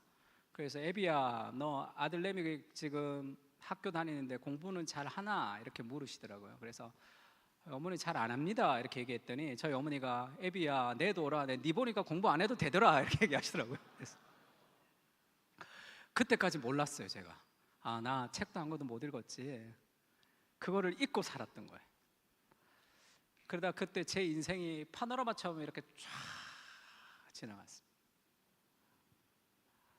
주님, 나는 무엇이며 내 집은 무엇이간데 하나님이 이런 은혜를 내게 베풀어 주십니까? 다윗의 고백했던 기억이 있습니다.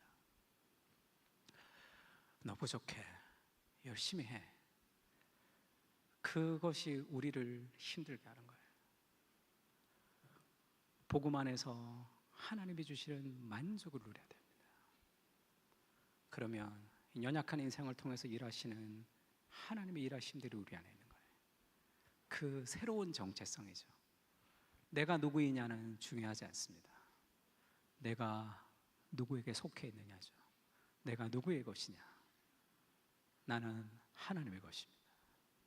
하나님의 손 안에서 하나님 우리를 사용하실 거예요.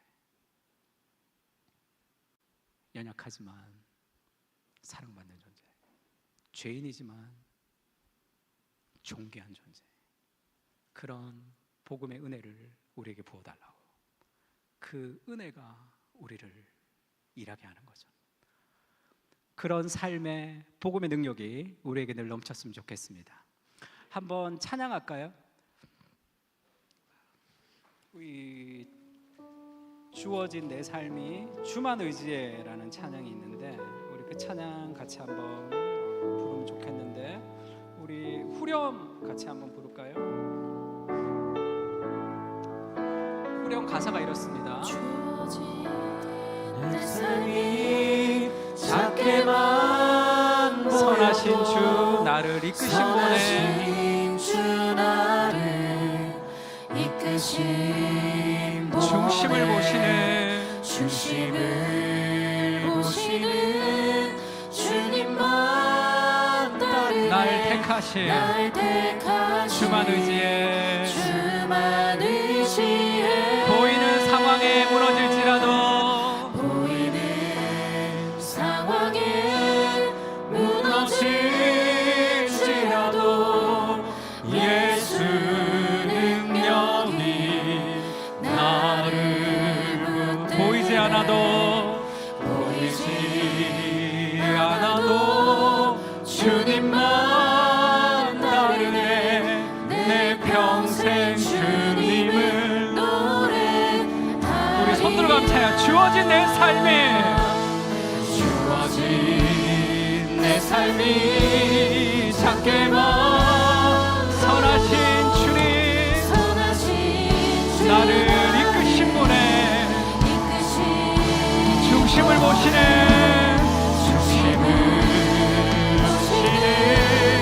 주님만 따르네. 날 택하신 주만 의지해 보이는 상황에 무너질지라도 상황에 무너진 예수 능력이 나를 붙드네. 예수 능력이 나를 붙드네. 보이지 않아도 주님만 내 평생 주님을 노래하리라. 주님을 노래 주어진 내 삶이 작게만 보여도 주어진 내 삶이 작게만 선하신 주 나를 이끄신 분의 주 나를 이끄신 중심을 보시는 주님만 만세전에 나를 택하신 하나님 주만 보이는 상황에 무너질지라도 상황에 무너진 예수의 능력이 나를 붙드네. 능력이 나를 보이지 않아도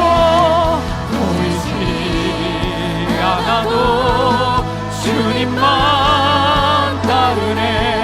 내 평생 주님을 노래 보이는 상황에 무너질지라도 보이는 상황에 무너질지라도 예수 능력이 나를 붙드네. 보이지 않아도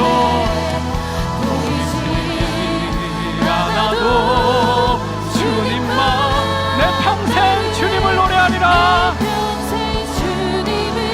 노래 다시 일어나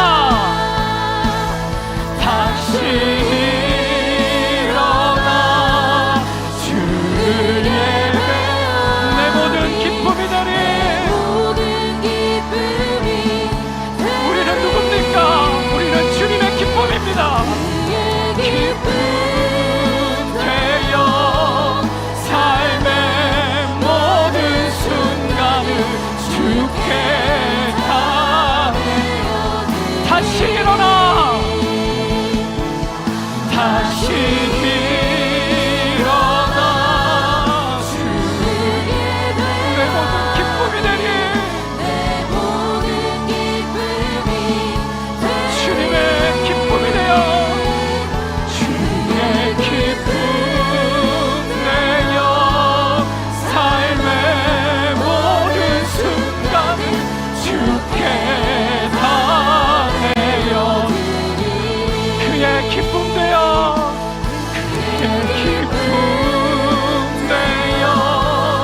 삶의 모든 순간을 주께 다 내어드리리. 우리 말씀을 생각하면서 한번 기도했으면 좋겠습니다. 하나님, 내가 나를 판단했던 모든 판단을 내려놓습니다. 수많은 열등감과 여러 가지 불안과 두려움 속에서 나의 결핍에 목매여서 우리가 열심으로 살아왔습니다. 그러나 하나님, 내 안에 만족이 없었고 수치스러운 나를 바라볼 때마다 늘 좌절했습니다. 나는 죄인이지만 나를 사랑하시는 복음의 정체성을 가질 수 있도록 주님 은혜를 베풀어 주십시오. 우리는 연약하지만 우리는 아무것도 할 수 없으나 주님이 우리를 위해서 죽으셨던 그 십자가의 능력을 가지고 우리가 얼마나 귀한 존재인지, 하나님, 내가 연약한 죄인이지만 나는 주님의 기쁨이 되는 존재입니다. 그 복음의 정체성을 가지고 우리가 살아갈 수 있게 달라고 다 같이 주여 한번 외치고 기도했으면 좋겠습니다. 다 같이 기도하겠습니다. 주여!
사랑하는 여러분, 우리는 죄인입니다.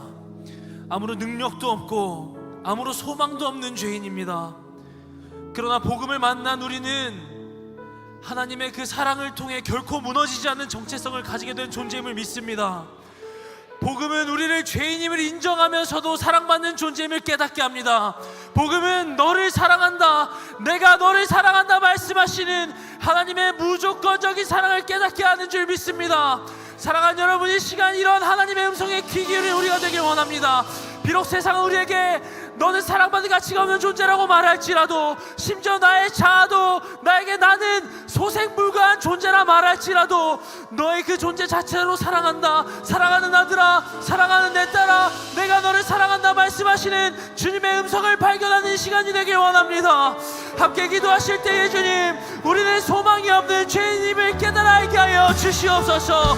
주님, 그렇게 완전하신 주님의 사랑이 필요함을 깨달아 알게 하여 주시옵소서.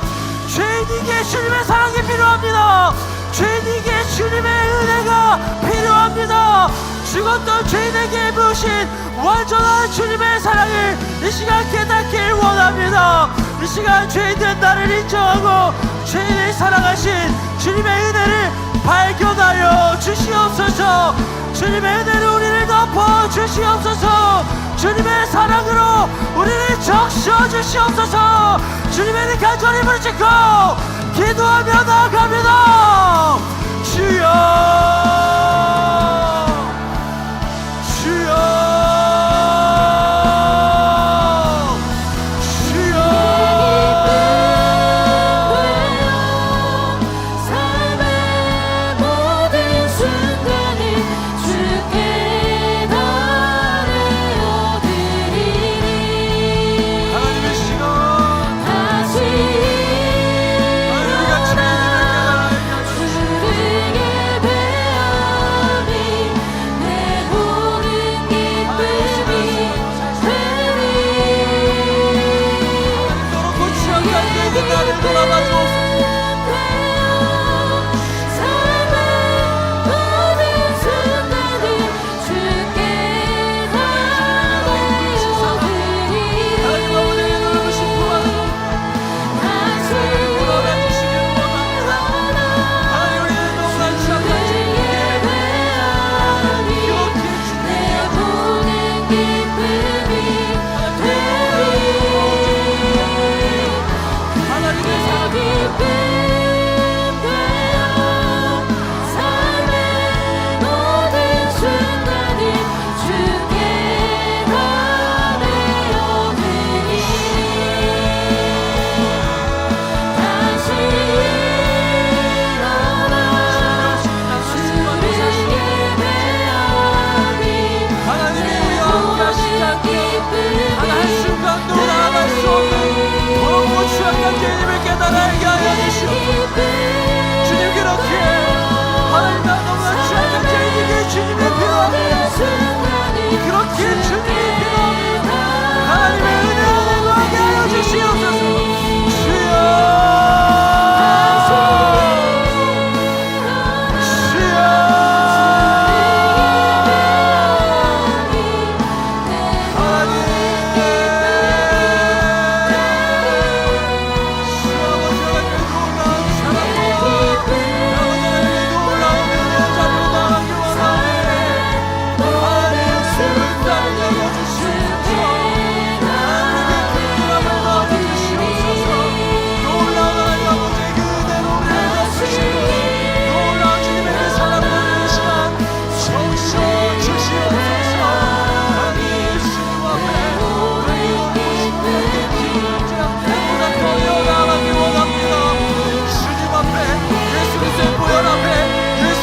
십자가의 사랑 앞에 하나님과 철저하게 모든 순간을 주여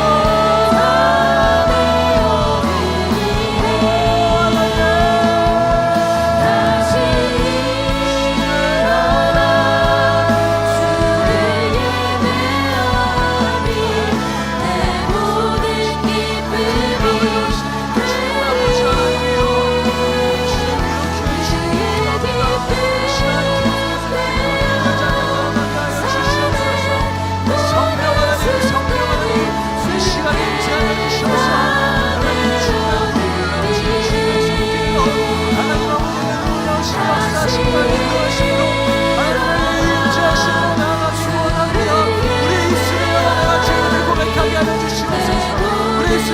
주님없이 날 수만도 살 수 없는 죄인이여 고백하게 하여 주옵소서.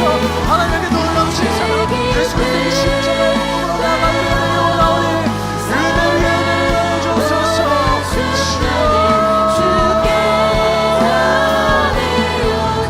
우리 함께 찬양합니다. 이제 나는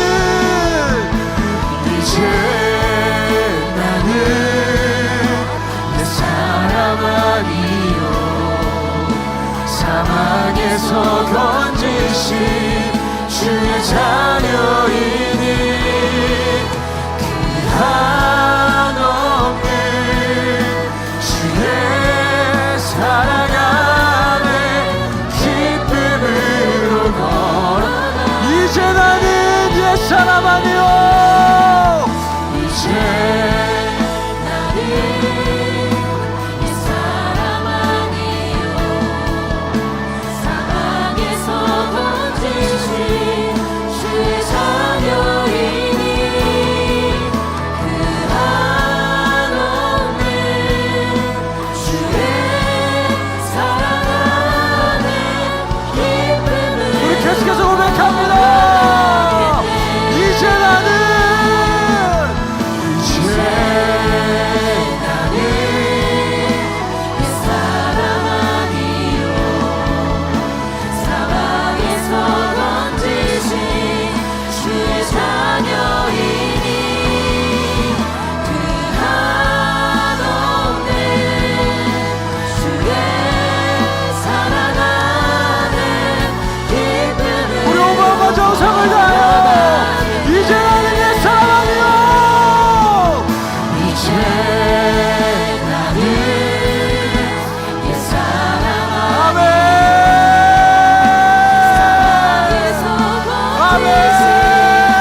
두 손을 높이 들고 한번 더 고백하며 나아갑니다.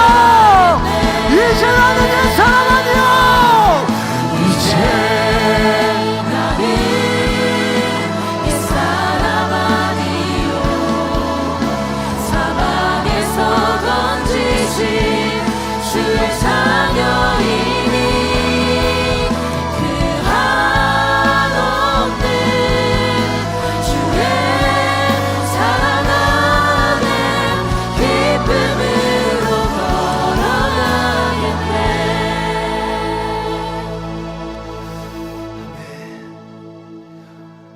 연약한 우리의 자아는 연약한 나 자신에게만 집중하게 만들어서 하나님을 온전히 바라보지 못하게 합니다. 그러나 우리가 반드시 기억해야 할 것은 우리의 자존감은 나 자신이 가진 조건에서 나오는 것이 아님을 말씀을 통해 우리는 발견했습니다. 이 시간 헛된 것을 쫓는 나의 모습을 내려놓는 시간이 되길 원합니다. 학벌, 외모, 실력, 소비로 나를 가리고자 하는 그러한 세상의 가치관을 따르기 위해 힘썼던 나의 모습을 주님께 내려놓고 회개하는 시간이 되길 원합니다. 사랑하는 여러분, 이 시간을 준비하며 하나님께서 저에게 주신 마음이 있습니다. 그것이 무엇이냐면, 연약한 우리는 죄의 문제를 우리의 힘으로 해결할 수 없기 때문에 하나님이 필요하다는 사실입니다. 그리고 그 문제를 해결하려고 우리가 애쓰면 애쓸수록 우리는 더 힘들어지고 어려워지고 막히고 눌리고 묶이는 상황 가운데 몰려갑니다. 그 이유가 무엇이냐면 그 모든 문제들을 내가 해결할 수 없기 때문입니다. 세상의 조건으로 해결해낼 수 없기 때문입니다. 그런 마음 가운데 하나님께서 저에게 주신 은총은 바로 내게로 무너지라, 오직 하나님 앞에 무너지라는 말씀이었습니다. 사랑하는 여러분, 우리의 힘으로 해결해낼 수 있는 것이 아무것도 없습니다. 그렇기에 이 시간 하나님 앞에서 철저하게 무너지는 우리가 되길 원합니다. 나의 방법과 세상의 가치와 세상이 제시하는 조건들로 나아가는 것이 아니라 그 모든 것들을 버려두고 철저히 주님 앞에 무너지고 주님 앞에 엎드림으로 나아가는 우리가 되길 원합니다. 우리가 그리스도의 주님 앞에 나아갈 때에 우리를 다시 일으키시고 다시 회복시키실 주님을 경험하는 시간이 되길 원합니다. 함께 기도하실 때에 주님, 세상의 어떤 것들을 따랐던 우리를 용서하여 주시옵소서. 세상이 제시하는 조건들이 나의 인생을 해결해 줄 것처럼 여겼던 어리석은 우리를 불쌍히 여겨 주시옵소서. 오직 주님의 사랑이, 오직 주님의 은혜가 나의 모든 수치를 덮고 나의 삶을 이끄시고 나의 모든 막히고 나의 모든 답답했던 것들을 해결할 수 있는 유일한 방법임을 깨달아 알게 하여 주시옵소서. 주님 앞에 철저하게 무너지게 하여 주시옵소서. 주님의 은혜 간절히 부르짖고 기도하며 나갑니다. 주여,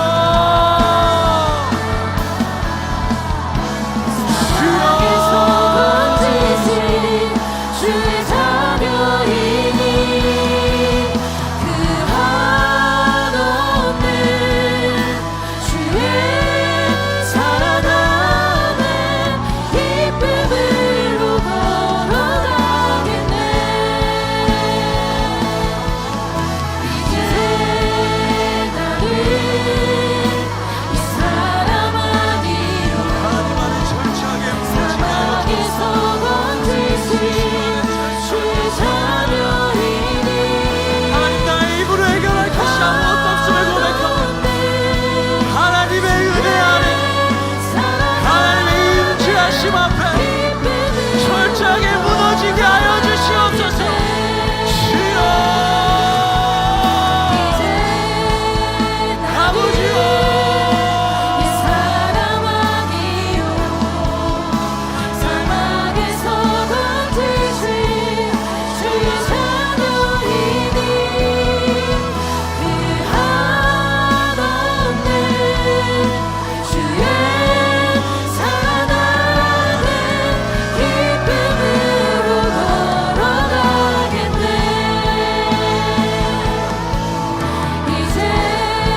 주의 자녀이니 그 한없는 주의 사랑 안에 기쁨으로 걸어가겠네. 이제 나는 내 사랑만이요 사방에서 건지신 주의 자녀이니 그 한없는 주의 사랑 안에 기쁨으로 걸어가겠네.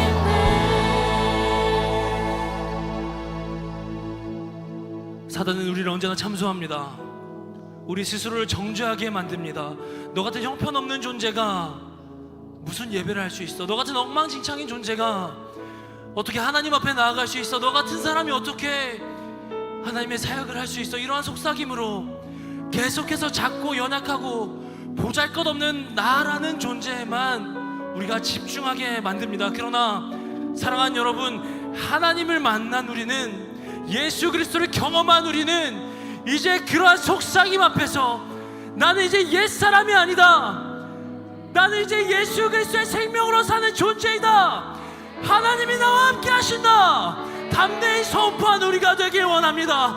복음을 만났기에, 주님이 함께 하시기에 근심하는 자 같으나 항상 기뻐하고, 가난한 자 같으나 많은 사람을 부유하게 하고, 아무것도 없는 자 같으나 모든 것을 가진 자임을 믿습니다.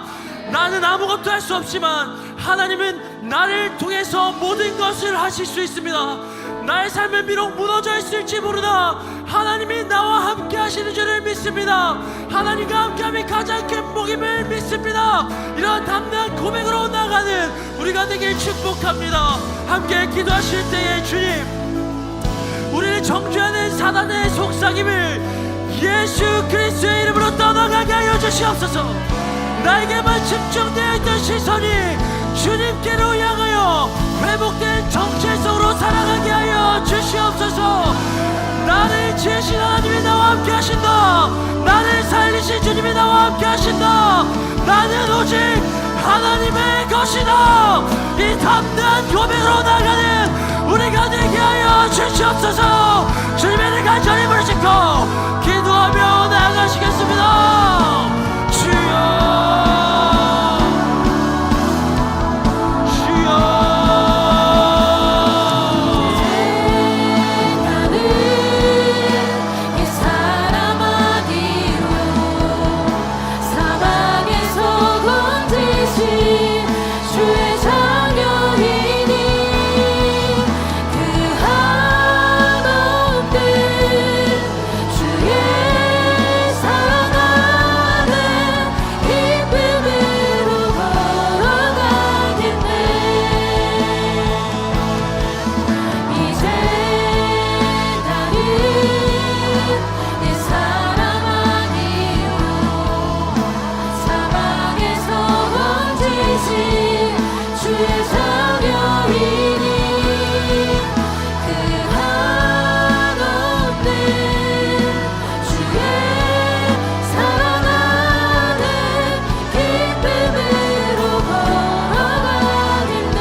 자녀이니 그 한없는 주의 사랑 안에 기쁨으로.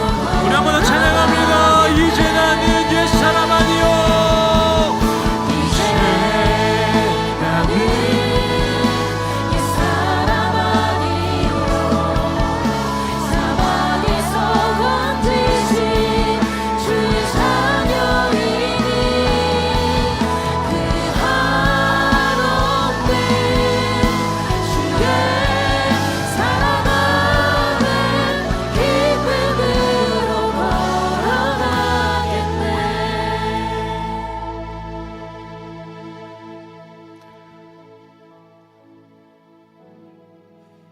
우리가 옛사람이 아니고 기쁨으로 걸어가는 존재가 될 수 있는 방법, 그것이 무엇인지 아십니까 여러분? 바로 그것은 예수 그리스도의 무조건적인 사랑인 줄 믿습니다. 그리고 우리는 그 예수 그리스도의 무조건적인 사랑을 받은 존재이기에 이 사랑을 누릴 수 있는 사람인 줄 믿습니다. 예수님은 우리의 어떠한 조건과 상황과 우리의 어떠한 의 때문에 우리를 사랑하신 것이 아닙니다. 그저 예수님 우리를 사랑하시기로 작정하셨고 어떠한 조건도 아니고 어떠한 상황도 아니고 그저 우리란 존재를 사랑하셨을 뿐입니다. 그런데 사랑하는 여러분, 그 사랑을 받은 우리는 지금 어떻게 내 옆 사람을 사랑하고 있습니까? 하나님, 이 시간 사랑하는 여러분, 이 시간 우리 공동체를 위해서 함께 기도하길 원합니다. 특별히 사랑하는 여러분, 깨어진 관계가 있습니까? 사랑하는 여러분, 내 마음속에 사랑하지 못하는 지체가 있습니까? 이 시간 주님 앞에 결단하며 나아가길 원합니다. 함께 기도하실 때 주님, 나의 힘과 나의 능력으로 누군가를 사랑하는 것이 아니라 죽었던 나를 사랑하셨던 그 예수 그리스도의 사랑을 닮아 우리 공동체를 사랑하게 하여 주시옵소서. 하나님, 깨어진 관계가 회복되길 원합니다. 이 시간 회복을 명하여 주시옵소서. 하나님, 나의 눈으로 사랑할 수 없었던 존재를 예수 그리스도의 사랑으로 품고 사랑하는 우리 뉴욕시가 되게 하여 주시옵소서. 이 시간 주님의 능한 전이 부르짖고 기도하며 나아가시겠습니다. 주여,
우리 목소리로만 찬양합니다. 이제 나는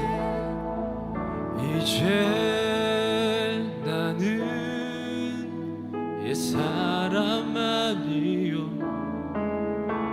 사망에서 건지신 주의 자녀이니 그 한없는 주의 사랑 안에 기쁨으로 걸어가겠네. 할렐루야. 주님께 영광의 박수 올려드리겠습니다. 주님 모든 영광 홀로 받아주시옵소서. 이 시간 우리의 예배 가운데 임재하시고 모든 영광을 받으신 주님을 찬양합니다. 할렐루야. 사랑과 은혜가 풍성하신 하나님 아버지, 이 시간 하나님의 말씀 앞으로 나온 우리를 기억하여 주시옵소서. 이 시간 나라는 존재에만 집중하여 살았던 시간들을 회개하오니 이제는 나는 누구인가를 고민하지 않고 나는 누구의 것인가를 고민함으로 예수 그리스도의 복음으로 인하여 나를 위하여 죽으시고 부활하신 주님의 은혜로 인하여 회복된 존재임을 기억하게 하여 주시옵소서. 그래서 결국 나는 하나님의 것임을, 나는 오직 주님의 것임을 마음속 깊이 새기며 살아가는 주님의 사랑하는 UX가 되게 하여 주시옵소서. 감사합니다. 주님, 여기까지 인도하신 하나님, 앞으로 우리의 모든 인생의 길 위에도 함께 하실 줄을 믿습니다. 주님과 동행하는 삶을 사는 우리가 될 수 있도록 역사하여 주시옵소서. 이 모든 말씀 우리 구주 예수 그리스도의 이름으로 감사하며 기도드리옵나이다. 아멘. 주기도문으로 모든 예배를 마치도록 하겠습니다. 하늘에 계신 우리 아버지여, 이름이 거룩히 여김을 받으시오며 나라가 임하옵시며 뜻이 하늘에서 이룬 것 같이 땅에서도 이루어지이다. 오늘 우리에게 일용할 양식을 주옵시고 우리가 우리에게 죄 지은 자를 사하여 준 것 같이 우리 죄를 사하여 주옵시고 우리를 시험에 들게 하지 마옵시고 다만 악에서 구하옵소서. 대개 나라와 권세와 영광이 아버지께 영원히 있사옵나이다. 아멘. 우리 주님께 영광